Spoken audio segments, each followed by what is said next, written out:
অনুভূতি এইটাই যে আল্লাহর কাছে শুকরিয়ার কোনো শেষ নাই। এই এই ঈদগাতে আমি একটু আগে আমার বক্তব্যে বলেছি যে এই ঈদগাতে এরকম মুক্ত পরিবেশে আমরা কথা বলতে পারবো, নামাজ পড়তে পারবো ভয়ভীতি ছাড়া, এটা আল্লাহ রাব্বুল আলামিনের কাছে শুকরিয়ার কোনো শেষ নাই। আমি বহু মানুষকে জানি যারা আশা ছেড়ে দিয়েছিলেন যে কোনোদিন এই দেশে আবার স্বাধীনভাবে শ্বাস নিতে পারবেন কিনা। আজকে এই 30 দিনের সিয়াম সাধনার পরে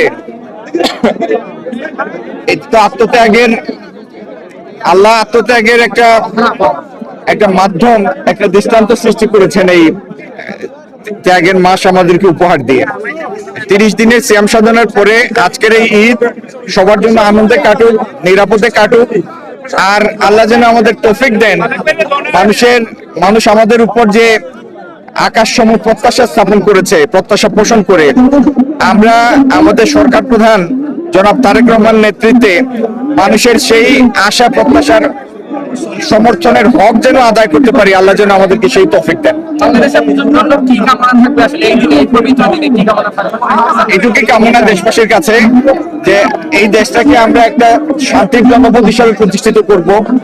আর আমরা প্রত্যেকে যার যার অবস্থান থেকে কাঙ্ক্ষিত অবদান রেখে এই দেশকে উন্নয়নের আকাঙ্ক্ষিত পথে নিয়ে যাব।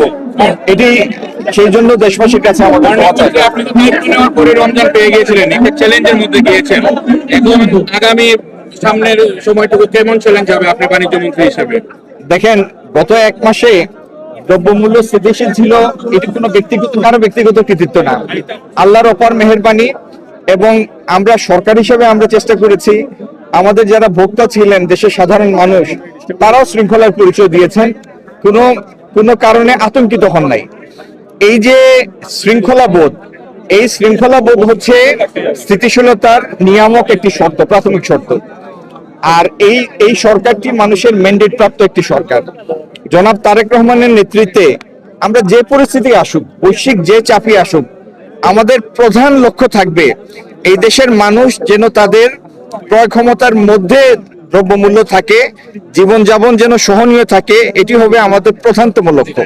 এবং এই জন্য সরকারি যতগুলি টুল ইউজ করা লাগে তার প্রত্যেকটা ব্যবহার করতে আমরা কোনো কার্পণ্য করবো না। অনেক ধন্যবাদ।